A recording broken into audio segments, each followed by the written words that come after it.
Hey everyone, so we're looking at here are changes in momentum again.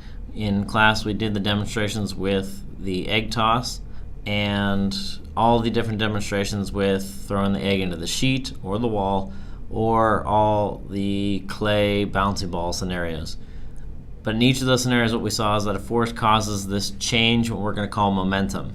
So a force causes something to accelerate, and depending on how long that force is acting on an object, the time change can have a significant amount of force on it or not.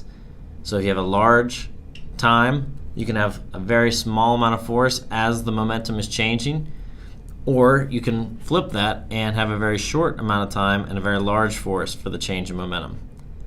In the car crash example, we showed that if you are in a crash and an airbag is deployed, that airbag is trying to increase your stop time to decrease the force on your body. Before there were airbags, you just hit that dashboard. And the dashboard, yes, was padded. There was a lot more force on you than there was for an airbag. So airbags are trying to increase that stop time and decrease the force. Same thing with the seatbelt.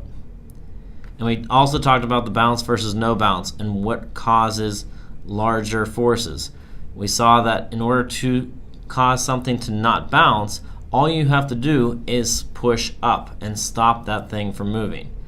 In order to bounce an object, not only do you have to stop it, but then you have to push it out in the opposite direction. And when you do that, you have two forces involved. One force to stop the object and another force to throw it back in the opposite direction. When people that are doing karate try to break through these blocks, they often will bounce their hands as they hit that object, doubling the amount of force of impact, because a bounce is twice the force versus a no bounce.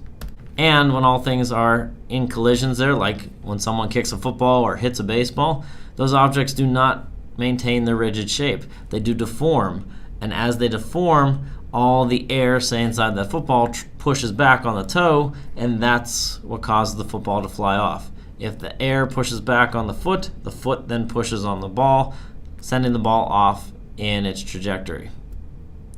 So let's do an example of an impulse problem here.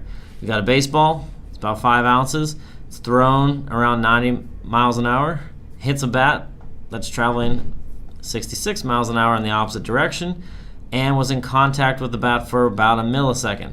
What is the average force that this bat applies to the ball? So the bat forces the ball to go in the opposite direction as it comes in. Let's set this up and show you how you would solve it. Okay, so what I know here is I know the mass of the ball. I know the ball is coming in at one velocity and heading off in the opposite direction with another velocity, and I want to see how much force the bat pushes on the ball during the collision. Okay, so in setting that up, we've got our mass multiplied by our change in velocity there. We're going to divide that by the time of impact, and what you should get is force of 10,150 newtons. Now you want to put a direction for this force. You can see that the bat would have to hit the ball off in this direction. So if that's the direction of my force would end up being negative based on the direction of the hit. Or if you look at my math is also showing me that I should end up with a negative change in momentum, which should result in a negative force. So when watching a baseball player and the ball coming in, that ball is in contact with the bat for fractions of a second. And a good batter will have tremendous bat speed so that when that comes flying in and strikes the ball, it will send the ball off in the other direction with large amounts of force. The big thing that baseball players are going for now is this thing called exit velocity, which is how fast the ball is leaving the bat after that collision. So if you can solve for an exit velocity for one of these collisions, you'll have a really good idea to know if that ball is going to actually make it over the wall or not. So what we've been talking about here is this change in motion, and we're going to put a name to that now. And I probably have said it a couple times, but here's where we name that we name that quantity of motion momentum. It's your mass in motion. It's how hard is it to bring a mass to rest, the effort you need, the forces involved to bring a mass to rest or to put that mass in motion. And we've run out of variables now because mass was m, so momentum has to be p. So P will equal mass times velocity, or m times v, which we said again has units of kilograms meters per second. There are three things you can do to change an object's momentum. You could, one, increase the mass. So bigger objects have more momentum than smaller objects. Two, you could just increase the velocity. So faster things have more momentum and they're harder to stop than slow things. Or three, you could have both. You could have both mass and velocity increase, so very large objects that are able to move very, very quickly have lots and lots of momentum. And it's very hard to decrease their momentum. So let's watch an example of this quantity of motion. We're trying to put a number to how much motion something has, so let's take a look at this video. Alright, so what I'm going to try to show here is how an object has this quantity of momentum. You can see that I'm removing the friction from the equation, putting myself on skates, and I've got that large medicine ball. So what I'm going to do is right now, if I look at the mass of the ball and my mass, both of us have no velocity. So I would say that both of us have no momentum. After the demonstration here, we now both have momentum. The ball had momentum forward, I had momentum backwards, and how did that happen?